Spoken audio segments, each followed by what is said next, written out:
All right, welcome everybody. My name is Micah Streifer. I am the founder and director of La Asok, and it's nice to be able to be together here. We're living through challenging times. We're living through dark times. And one of the ways that Jews approach moments of darkness is through study. So I'm glad that we're here to find a little bit of tikvah through text, to find a little bit of hope through study. Before we get started, I want to invite you, if you're comfortable, to just put your name and your location into the chat so we can get a sense of who we're here studying with. That way we get to know each other a little bit. Zoom is a relatively impersonal medium, but at least it lets us interact, and at least it lets us get a sense of who we are and where we're coming from. And while you're putting your names and your locations into the chat, I'll just say a couple of words, and then I'm going to turn things over to our teacher for this week. The idea behind Tikvah through text is that when we struggle, we need connection. We need connection to our tradition, and we need connection to one another. So we're going to come together on a weekly basis, as you know, for just half an hour to study something that brings a little bit of hope into the darkness. We'll be led by a different rabbi or teacher every week. And this week we are being led by Rabbi Michael Satz of Morristown, New Jersey. Morristown, did I get that right, Rabbi Satz? Yeah. Good. I want just a couple of technical notes. First of all, please do stay muted during the session unless you're talking. And if you do want to talk, the best thing to do is raise your hand electronically, and either Rabbi Satz will see you or I'll see you, and we'll call on you.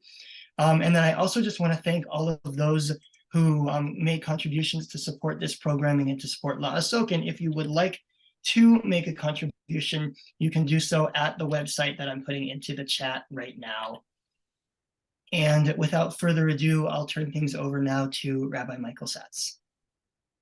Thank you very much. Thank you, Rabbi Micah Streifer, old friend of mine, classmate, and I was a colleague of his in the Toronto area, but now I am in Morristown, New Jersey, and it's amazing to see all of you. It's part of this community from all over North America. So when Micah put out this idea of texts of tikvah, of hope, I was thinking, well, maybe I should, for the first one, maybe we should learn about HaTikvah, the national anthem. But then I was thinking, well, you know, that would be interesting, but people are very familiar with that text. I mean, maybe not all the roots of the text. So I was thinking, let's take a step back, if you will, and look at another text that was almost the Israeli national anthem. So I want to study a text that might be familiar with you, but it's a biblical text. So I'm going to share my screen here. This is Psalm 126. And so to give a little background, Psalm 126 is a series of psalms from Sefer Tehillim, the book of Psalms, starting with Psalm 120 through 134 are called the Songs of Ascents, right? See how it starts, Shir HaMa'alot, a song of ascending, of going up. And some people say that there's a rabbinic tradition that says these, the number of Psalms, 120 through 134, right? So what's that, 14 Psalms, equals the number of steps that you would take as you walked up the staircase to get into the temple. If you've ever been in Jerusalem and you go around the southern side of the Western Wall, you'll see steps going up to the gates into the temple. And you know, the Levitical choirs would be singing these songs, and the pilgrims would be singing these songs as they went up the steps. And there is a tradition, I think some people study all of the songs of ascents, I want to say in the springtime, like between Pesach and Shavuot. But I want to look at this one, Psalm 126, because it was proposed to be the Israeli national anthem. We'll see why. And at the end, I'll play the tune that was proposed to be the tune of it.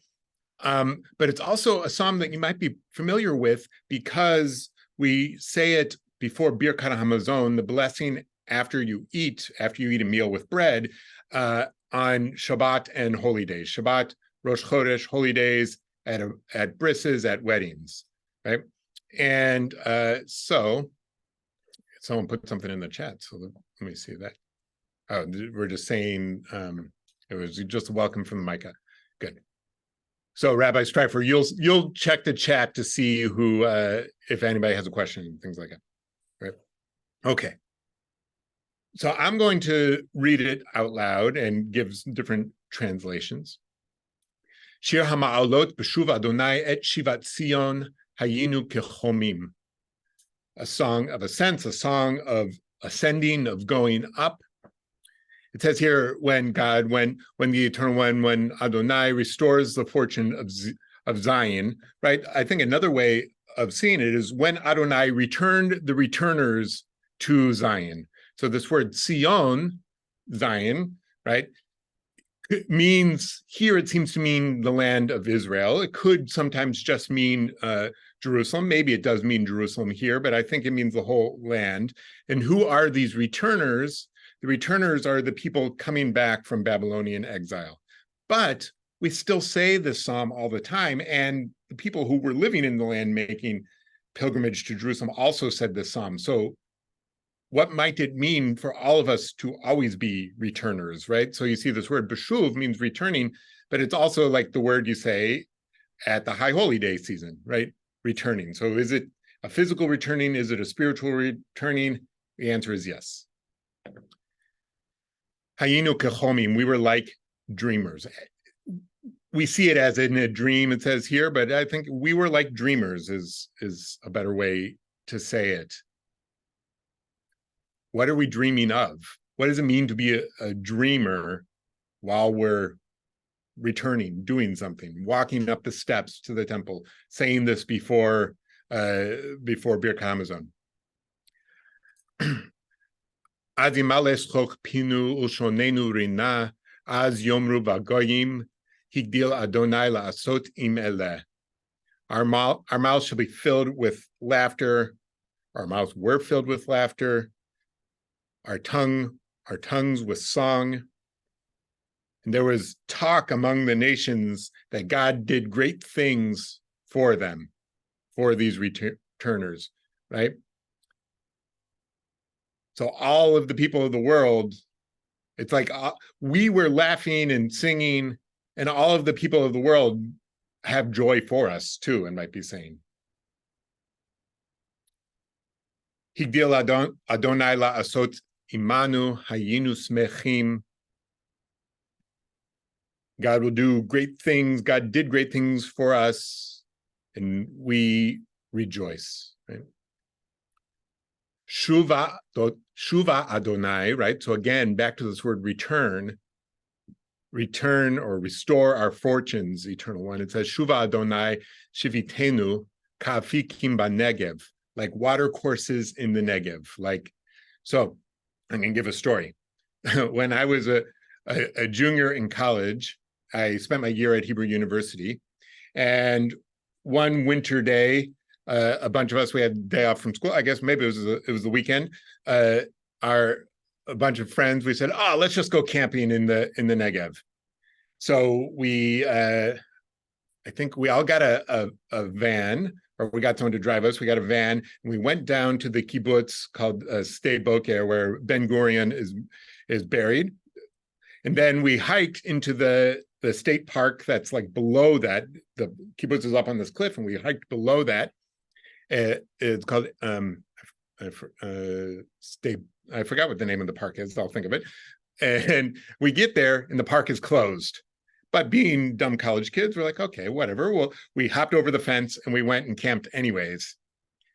Now, here's the reason it was closed. The next morning, we wake up very early in the morning because it's starting to rain. And then the rain's getting harder and harder, and we're just hanging out. Then all of a sudden, an army jeep comes down and says, "You guys have to get out of here now. We'll take the girls." And so they all the young women who are with us get in, and the rest of us start hiking back up to the kibbutz. we get back up to the kibbutz an hour or two later. We're sitting on the cliff looking. There's this huge waterfall going into the park where we were. So water courses in the Negev, when it's a little bit of rain, brings a lot of water, right? So that image of renewal from water. Sorry, long story. I'll keep going. Here's a line we all know in English. Hazorim bedima berina yiksoru. Those who sow in tears shall reap with songs of joy. Haloch yelech uvacho nose meshach hazara bo yavo verina nose alumotav. One who goes along weeping, carrying the seed bag, shall come back with songs of joy, carrying the sheaves. Right. So it's an image, I think, of transformation. Right. When you're spreading the seeds, doing that labor, you don't know what's going to happen months down the line, if it's going to produce fruit, produce the wheat, but then the image of the sustenance of the wheat coming later. So I'll stop there for a second. Does anybody have any comments, questions about what, the psalm, what it brings up for you, the images in it?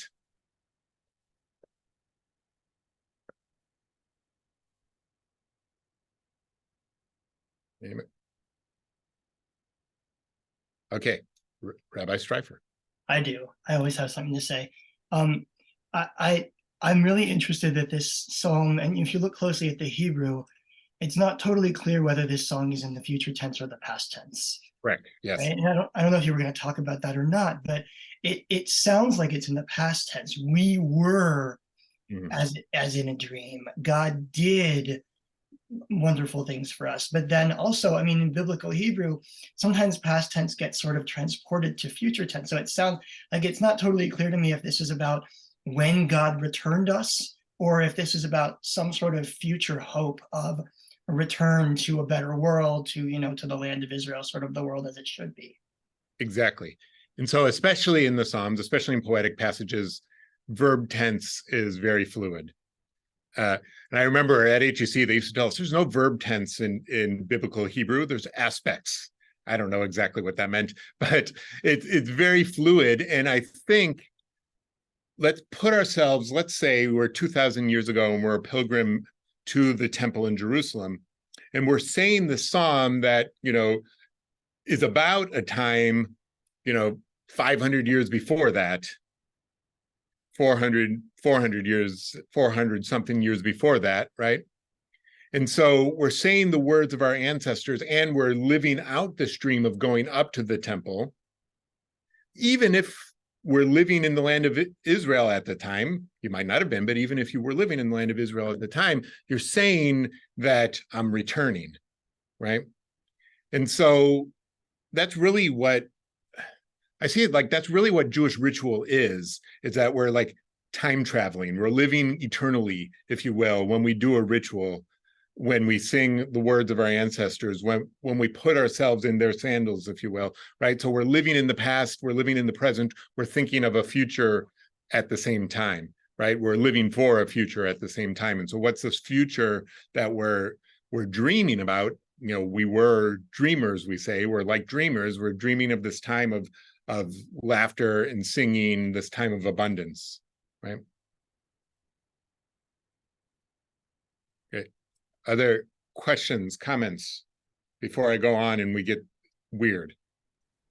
I just want to point out Rabbi Medwin's comment in the chat that says this is more beautiful than the current words of the national anthem, which is also special. Too bad they didn't choose this. Right. So it's interesting.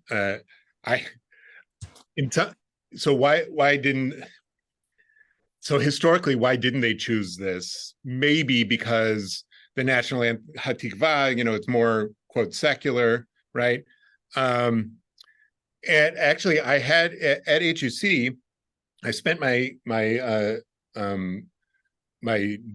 fourth year back in Jerusalem. Usually we spend our whole first year in Jerusalem, which I did, and then I went back part of my fourth year to Jerusalem, and I got to study with one of the professors there, and we were I forgot what the topic was, but he was saying maybe this would have been better for the Israeli national anthem, because it is, even though it's religious, it is also inclusive in that, it doesn't specifically say Jewish dreams. Like anybody can put themselves into these returners. And, that's why biblical literature speaks to, so many people in the world, right? All right, so I see, I'm going to call on the people with their hands up. Susan Kaplan first. Okay, this is kind of trite and corny, but I'll say it anyway. Debbie Friedman, of course, made a song out of this. Yes. Those who sow in tears shall reap in joy.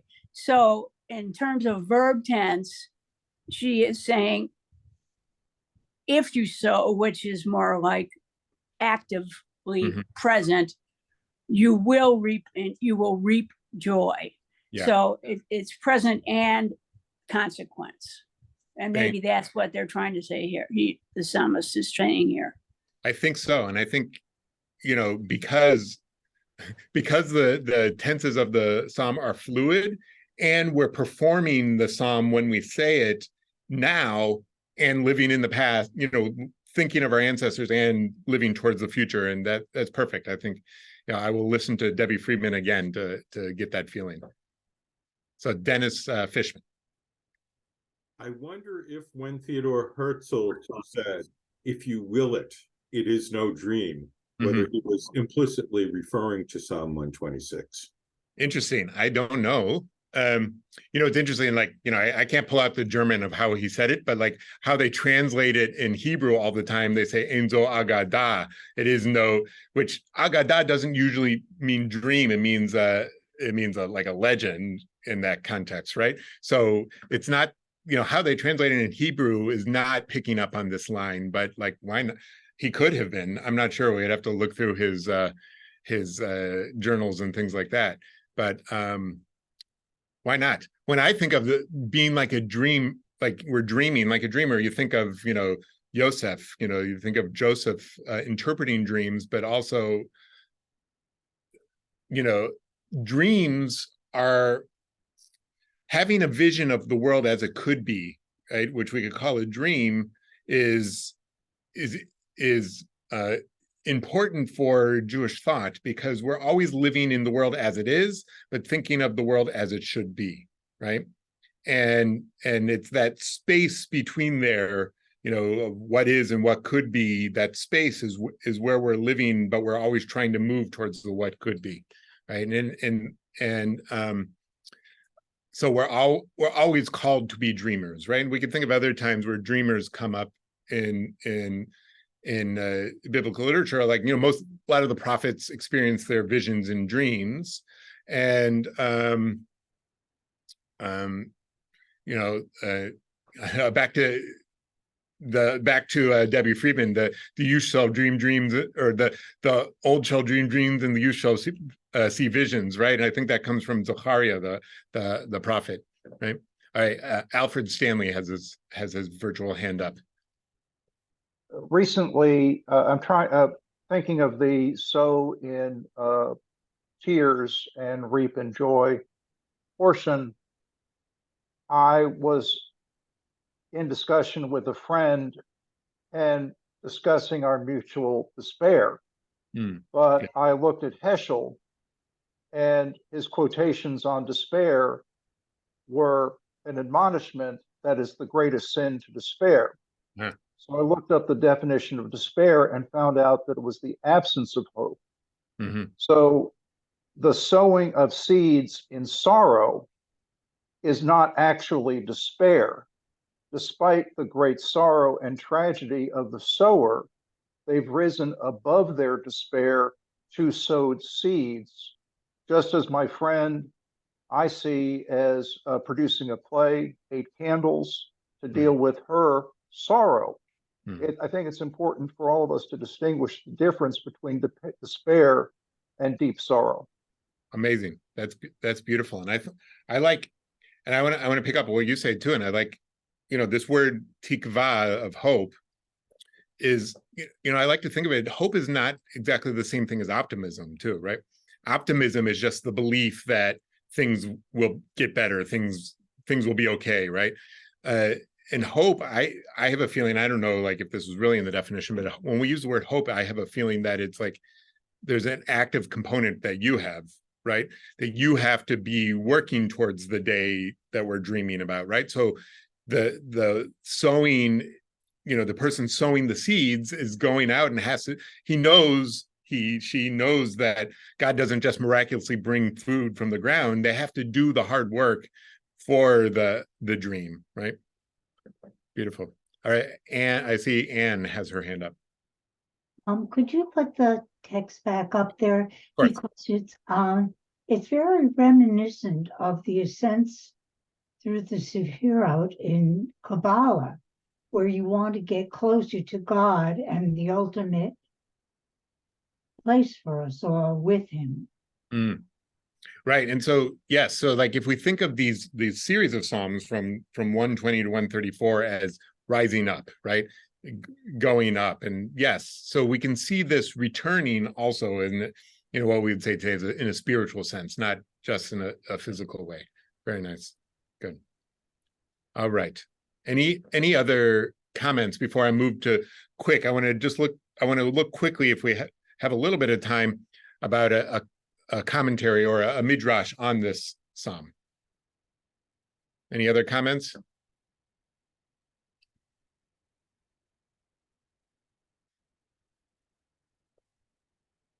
Okay, so I'm going to switch gears a little bit. So midrash is a genre of rabbinic literature. Sometimes it's comments on verses from the Bible. Sometimes it's stories. Sometimes it's sometimes it's using interpretive tools to figure out different Jewish laws. Here's a collection of midrash called Midrash Tehillim, the midrash in the Book of Psalms that we know comes from medieval times, but it collects earlier midrashim from other rabbinic literature from earlier that use verses from the Psalms. So I want to read. This is the first part of the midrash on this Psalm 126, because it uses this verse. Shir Hamalot, B'shuv Adonai et Shivat Zion, Hayinu Kechomim. When the Lord brought back the captivity of Zion, we were like dreamers. Now, you might have heard the story from another place. A similar version of the stories in the Babylonian Talmud, versions in the Jerusalem Talmud. It might be other places too. But Rabbi Yochanan, who I'm not sure if this is the Rabbi Yochanan who one of the starters of the rabbinic project or a later Rabbi Yochanan, but Rabbi Yochanan said, Jerusalem will only be built through the merit of the tribes. Throughout the days, so the merit of, I guess, the people of the tribes, I'm not sure. Throughout the days of that righteous man, he was distressed over this verse. Who is this righteous man? I guess Rabbi Yochanan. Some say he spent 70 years in a dream. One day he was traveling on the road and saw a man planting a carob tree. He asked him, how long will it take until this tree bears fruit? The man replies, it will take 70 years. Rabbi Yochanan said to him, are you certain that you will live 70 years and be able to eat the fruit of this tree? The man replied, I found this world full of carob trees. Just as my forefathers planted for me, so too I planted for my children. We've heard this. So a lot of us have heard that phrase, right? First, we have to think, a carob tree, they're all over Israel. They're trees that have these huge bean pods. And if you chew on it, it tastes kind of like chocolate. But it was also like fruit that poor people could eat because they grow abundantly, but also food that you feed your animals, right? Suddenly, a heavenly voice called out, announcing that Rabbi Yochanan's request had been granted. He then slept for 70 years.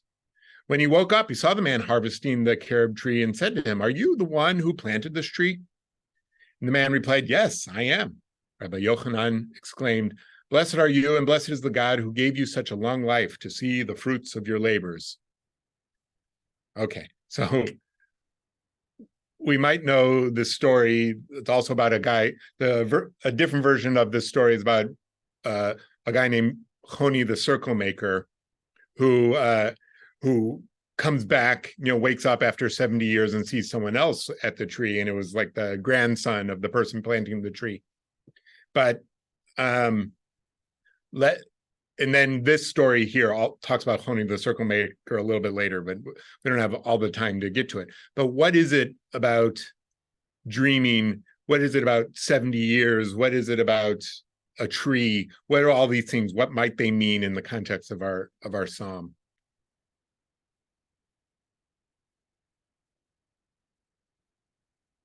Anybody? When we think of a 70-year dream, we think, or just a long dream, something that you have to, planting this tree, you plant it and you don't know what it's going to be in the future, right? And that's what a return to the land is like, or that's what, living with hope is like, right? You plant the seed, but you don't know what's going to be, but you have faith, you have hope that it could be life-giving, right? And I think that's really, I think that's a good definition of what faith is. So Bob in the chat says that's the length of the Babylonian exile. Exactly. In the biblical time, the 70 years in captivity, but it seems like 70 years is like, it would have been something that you as a person in the ancient world wouldn't see, right? Although we always say, the average age of the ancient world was, 30. That's because a lot of people died in childhood. But once you got past childhood, you can live into your 70s, but then add another 70, right? And that's like so far off. And yet it's not so far off. And yet we have to plant the seeds for that world, right? So Susan has her hand up, Susan Kaplan. Thank you. Well, quickly, and I won't go into that. There's a song that Paul Stuckey sings about. No, it's in the Fantastics. You're never quite sure what you get when you plant the seed and you get an offspring. If you plant a radish, you're going to get a radish. So when you plant the seed for a child, you don't exactly know what you're going to get, but hopefully it works out.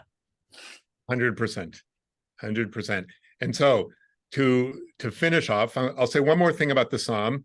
In my research, I learned that Menachem Begin, at the signing of the Camp David Accords peace between Israel and Egypt, he said this psalm in his speech.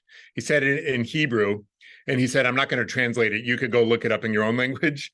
But he saw that vision of peace as what we're longing for.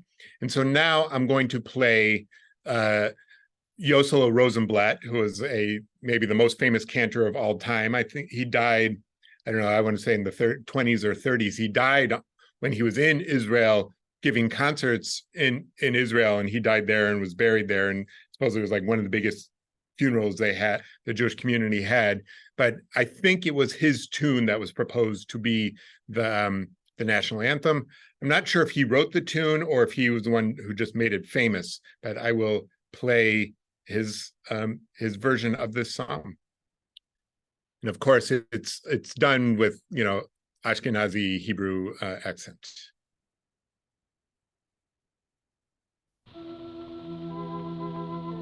Y'all hear it?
Mike, you're muted.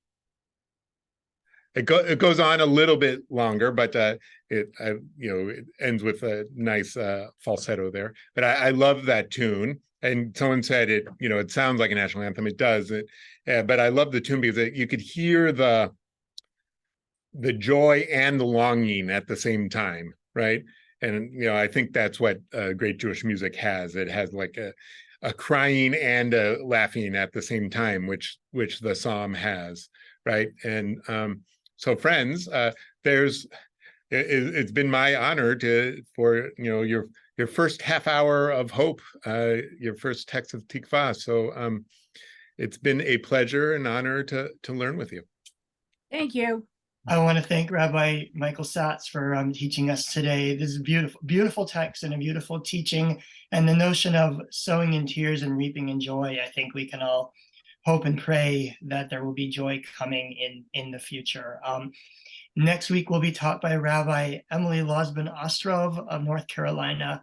I look forward to studying with all of you again. Thanks, everyone, for being here. Thank you, Thank Michael you. and Micah. Thank you. Bye. Thank you. Rabbi Micah. Thank you.